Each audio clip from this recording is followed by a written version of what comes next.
What I'm working on here is a Honda CR-V. I'm putting this auxiliary transmission cooler on here.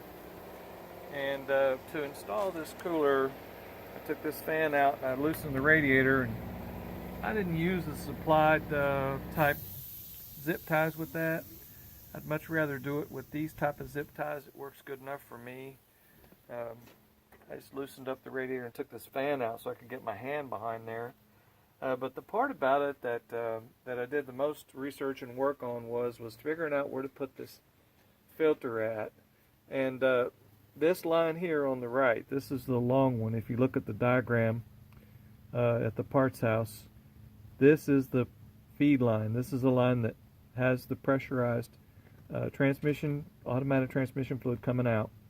Okay, and it goes to the driver's side terminal there. Okay, and what I did was I disconnected it and I put it to the input side on this filter housing here, and this is an Amsoil EAO 24 25,000 mile oil filter, and I've got a housing on there. And what I did was I took the bolt out of the motor mount, which I'll show that in a minute. Took the bolt out of that motor mount there, and I drilled out the hole in this housing and put the bolt through it, and it worked just fine. So, but anyway, the routing that I'm doing on this is the pressure side goes into the filter. After it goes through the filter, it goes back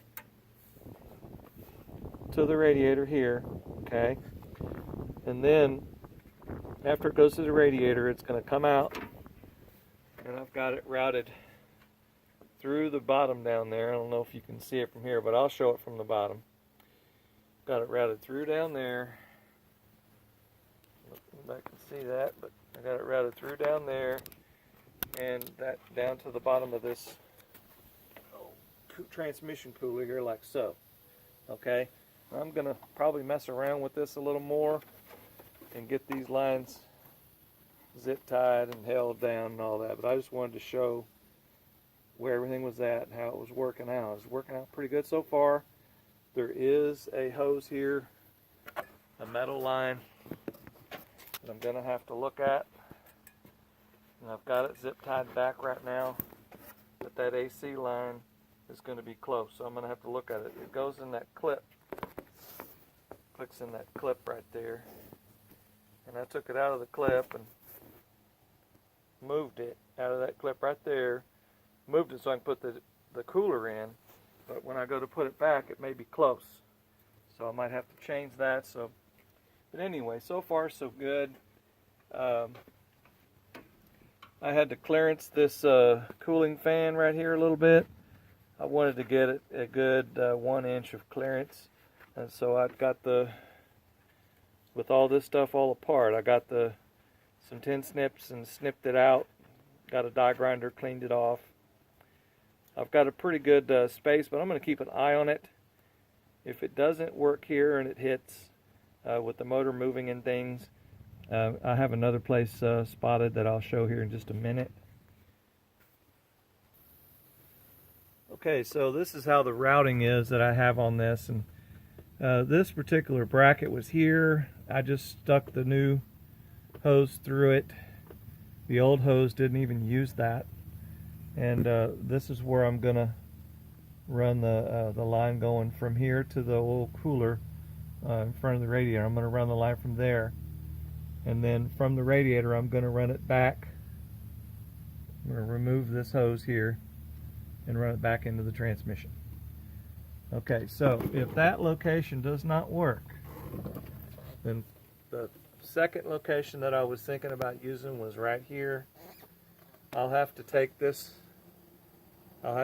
bracket off and add or weld some type of bracket to it, some way to bolt that filter housing, because the way I have the filter housing now, it's working out really nice. Move out of the way. I've got it bolted to that engine mount bolt right there, 17 millimeter head. I re-drilled one of the holes and stuck it in there, and it worked out really good. But it is a tight fit. It's a close clearance, so I don't know if anybody can see the clearance there, but it is a close fit. It looks like it'll work, but if it hits, I'll move it. I'll move it and put it over here. The reason why I'm putting it here and like this is because I want the distance that this transmission has to push the fluid to be the least amount of distance as possible. It would just be beautiful just to put this filter anywhere on this car, but it doesn't make any practical sense to do that and put unnecessary load on the transmission trying to push fluid through. It's bad enough for putting a filter, right? But I put the best filter I could get on there, and that's going to help. That's going to help everything. When you get a nice filter, it's an Amsoil EAO 24 filter. So anyway, I hope this helps someone. If they're interested in asking questions or doing it different, give me a holler. All right, take it easy, bud.